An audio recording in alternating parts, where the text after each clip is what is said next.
Қайырлы күн баршаларыңызға, менің каналыма қош келіпсіздер. Бүгін сіздермен бірге өте дәмді, нәзік, жұп-жұмсақ болып шығатын эклердің рецептін бөлісемін. Соңына дейін қарап, осы рецепт бойынша жасап көріңіздер. Ең бірінші қамырын жасайтын боламыз. Суымыздың үстіне сары майды салып, шай қасықтың ұшымен тұз саламыз. Бір шай қасық қант салып, араластырып, отқа қоямыз. Отта майымызды ертуіміз керек. Қатты қайнамау керек, бірақ еріп қатты ысып тұру керек. Қатты ысыған майымыздың үстіне толық барлық ұндық салып жібереміз. Араластыратын боламыз. Бізде қамыр тәріздес масса шығады. Өстіп араластырып отырамыз. Толық іртіктері қалмау керек. Қайтадан оттың үстіне қоямыз. Ішіндегі артық қалған ауа болса, влажность болса, осыларды алып тастау керек. Біраз араластырған екен, бізде осында түбі кішкене қататын болады, жабысатын болады. Сол уақытта оттан қайтадан алатын боламыз. Оттан алған екен кішкене араластырып, салқын жерге, терезенің алдына суға қойып қоямыз. Суығаннан кейін үстіне бір дана жұмыртқамыз салып араластыратын боламыз. Араластырған уақытта бір-біріне бірікпейді ең алдында. Одан кейін біраз араластырған кейін бірігіп, бір текті масса шығатын болады. Одан кейін екінші жұмыртқамызды саламыз. Екінші жұмыртқамызды араластырамыз.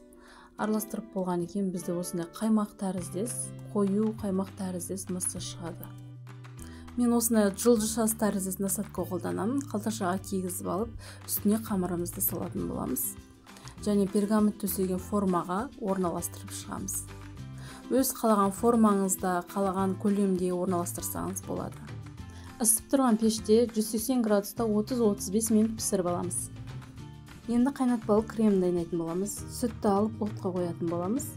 Отты қатты ысытамыз, бірақ қайнатпаймыз. Бір ыдысқа қантымызды, ұнымызды салып араластырамыз. Ұнның орнына кукурузный крахмал қолдансаңыздар болады. Бөлек ыдысқа 2 жұмыртқамызды жарып, араластырып аламыз. Осы жұмыртқалы массамыздың үстіне ұнымызды 2 бөлікке бөліп араластырып салатын боламыз. Бір келгі масса шығу керек. Қатты ысыған сүтімізді осы жұмыртқалы массамыздың үстіне құямыз. Жартысын құятын боламыз. Араластырып бір келге етіп шығарып аламыз. Қалған сүтімізді қайтадан отқа қойып, осының үстіне жұмыртқалы массамызды толығымен құйып жібереміз. Венчикпен тоқтатпай араластыратын боламыз. Түбіне жабысып қалмау керек. Араластыра береміз, өзі қоюланатын болады. Осы уақытта оттан алатын боламыз. Оттан алғаннан кейін де біраз араластырамыз. Кішкене ыстығы басылу керек. Және де бетіне пленканы тигізіп жауып қоятын боламыз. Салқын жерге қоямыз, суыған күтеміз. Креміміз суды, осында қою болды. Дәмі сгущенкаға ұқсайды. Бізге жұмсақ сары май керек. Жұмсақ сары майымызды миксерлейміз, кішкене миксерлеп ағартамыз. Осы уақытта жаңағы кремімізді қасықтың көмегімен аз-аздан салып отырамыз. Сонда бізде әдемі крем шығатын болады. Бізде осында қою, дәмді, әдемі крем шықты. Осы креммен қазір эклердің ішін толтыратын боламыз. Мінекей осында эклер пісіп шықты. Түрі әдемі, томпиып, сап-сары болып піскен. Астына жабыспаған ешқайсы. Орталарын бәрі пісіп шыққан.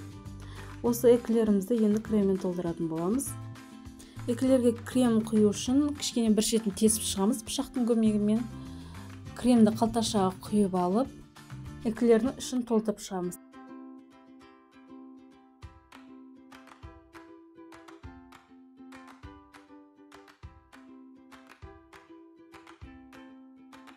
Мінекей жұмсақ, үлпілдек, дәмді эклер дайын болды. Осы рецепт бойынша жасап көріңіздер. Соңына дейін көргендеріңізге көп рахмет.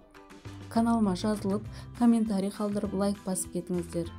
Алдағы уақытта тағы дәмді рецепттермен бөлісетін боламын.